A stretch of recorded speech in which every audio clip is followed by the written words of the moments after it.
तो बच्चों आज का जो क्वेश्चन है वो है आधुनिक भारत में जाति और जाति व्यवस्था में बदलाव का वर्णन कीजिए। तो यहाँ पे दो बातें आई हैं, एक तो जाति आई है, दूसरी जाति व्यवस्था। जाति को लेकर हम जानते हैं कि आज भारत में बहुत सारी जातियाँ हैं। आज तो हम इन जातियों को कई कैटेगरी में बांट भी दिए हैं, जिसमें जनरल, ओबीसी, एसटी, एससी, तमाम तरह की इनमें कैटेगरियाँ हैं। परंतु जाति व्यवस्था में ऐसा नहीं था। जाति व्यवस्था में कुल 4 प्रकार की व्यवस्थाएं थीं, जिनमें क्षत्रिय, ब्राह्मण, वैश्य और शूद्र आते थे। क्षत्रिय में ऐसे लोग थे जो युद्ध करने के काबिल थे। ब्राह्मण में केवल ब्राह्मण के बच्चे ही अध्ययन या फिर शिक्षा ग्रहण कर सकते थे। तीसरे वर्ग में थे वैश्य, जिनका काम था व्यापार करना, काश्तकारी करना आदि काम धंधे करना था। और चौथे वर्ग में आते थे शूद्र, जिनका काम था कि वे जितनी भी ऊपर की जातियां थीं इनकी सेवा करना। तो चौथे नंबर की जो जाति व्यवस्था रही है वो भारत में काफ़ी बेकार व्यवस्था रही है। इनके प्रति समाज में कोई भी इनका सम्मान आदि नहीं मिलता था। इन्हीं सबको देखते हुए आधुनिक भारत में ज्योतिबा फुले, गांधी जी, डॉक्टर अंबेडकर और पेरियार रामास्वामी नायर आदि महापुरुषों के प्रयासों और सामाजिक आर्थिक बदलावों के चलते आधुनिक भारत में जाति की संरचना और जाति व्यवस्था में भारी बदलाव आया है। यानी कि जो वहाँ पर वर्ण व्यवस्था में सभी धर्मों को अलग अलग, सभी जातियों को अलग अलग कैटेगरी में रखा गया था, आज उनको जो है एक जगह एक सूत्र में बांधने का प्रयास किया गया है।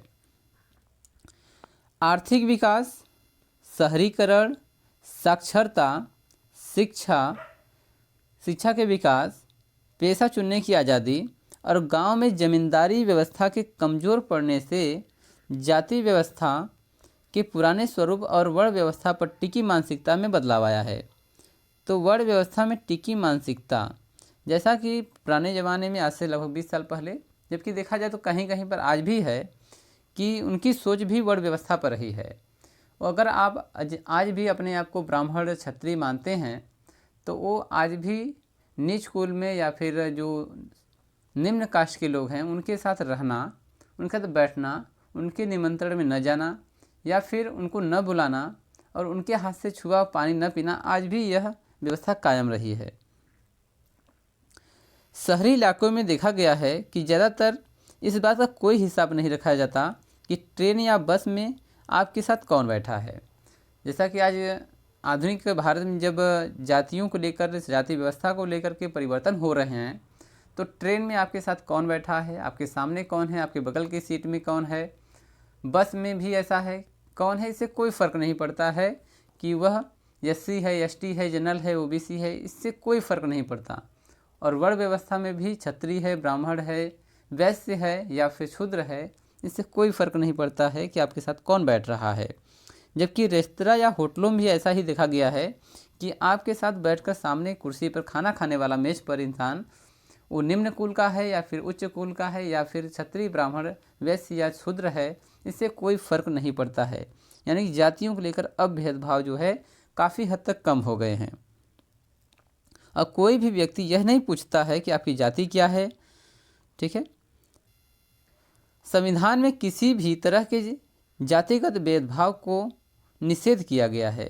यदि कोई भेदभाव करता है जातिगत तो उसे पूर्णतः वर्जित किया गया है हमारे संविधान में। आगे संविधान ने जाति व्यवस्था से पैदा हुए अन्याय को समाप्त करने वाली नीतियों का आधार तय किया है। संविधान में यह पूरा ध्यान रखा गया है कि जाति व्यवस्था के अंतर्गत जो भी कुरीतियाँ हैं उनको दूर करने के लिए नीतियाँ और नियम तय किए गए हैं। अगर कोई इंसान 100 साल पहले का कोई व्यक्ति यदि आज आधुनिक भारत में आए तो यहाँ पर भारत में आकर यहाँ के बदलाव को देखकर हैरान रह जाएगा, क्योंकि उसको अनुमान ही नहीं होगा कि यहाँ पर जातियाँ भी बदल सकती हैं। आज जो है जो एक साथ एक चारपाई पर एक जगह बैठ कर लोग बातें कर सकते हैं, निमंत्रण में जा सकते हैं, शादी विवाह में एक साथ एकजुट हो सकते हैं, एक साथ काम कर सकते हैं, तो उस समय ऐसा नहीं था। उस समय ज़मींदारी प्रथा थी, ज़मींदार जो है बड़े होते थे तो उनके यहाँ जो है निम्न कुल के लोग क्या करते थे, जा कर के झाड़ू पोछा लगाना, साफ सफाई करना, चले आना, यही काम था उस समय। आगे जाति व्यवस्था के कुछ पुराने पहलू अभी बरकरार हैं।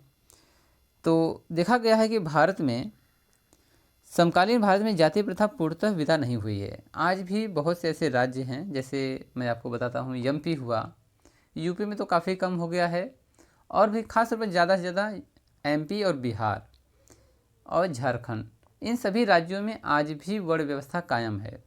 ज़्यादा तो नहीं, फिर भी 10% मान सकते हैं कि गाँव में आज भी लोग छुआछूत और तमाम तरह की कुरीतियों से आज भी भेदभाव करते हैं। तो इनको भी ख़त्म कर देना चाहिए, क्योंकि वहाँ पर जानकारी नहीं है, अशिक्षा ज़्यादा है। तो अशिक्षा के अभाव में कोई भी व्यक्ति इन वर्ण व्यवस्थाओं में या फिर क्या हो रहा है, इससे उनको कोई फ़र्क नहीं पड़ता है। तो आज भी जो है जानकार जो हैं आज भी ऐसा करते हैं। अब जो है जो वर्ण व्यवस्था है, इनको प्रभावित करने वाले कारक कौन कौन से हैं? तो देखा गया है कि शादी, आज भी वर्ण व्यवस्था में जैसे कि हम देखते हैं कि जो शादियां हैं, एक कुल या एक समुदाय अपने ही जातियों में शादी कर रहा है। ठीक है, यह भी वर्ण व्यवस्था के कारण ही है कि एक कास्ट, एक जाति दूसरे की जाति में शादी नहीं करती है। ठीक है, दूसरा है राजनीति में जातियों का आकलन। जैसे ही राजनीति का खेल शुरू होता है, लोग आंकड़ा लगाना शुरू कर देते हैं कि फला जाति कितने परसेंट है, फला जाति कितने परसेंट है, कहाँ पर कौन सा कैंडिडेट खड़ा करना चाहिए कि जिससे हमें बहुमत मिले।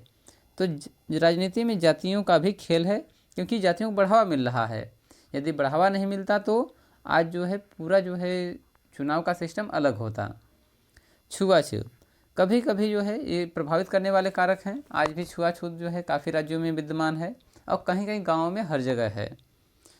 तो यहाँ पर हम लोगों ने देखा कि भारत में जाति वर्ण व्यवस्था में क्या बदलाव आए हैं प्राचीन काल से अब तक, और इनको जो है हमें पूर्णतः खत्म कर देना चाहिए, क्योंकि मानव एक ही धर्म होना चाहिए, मानव का।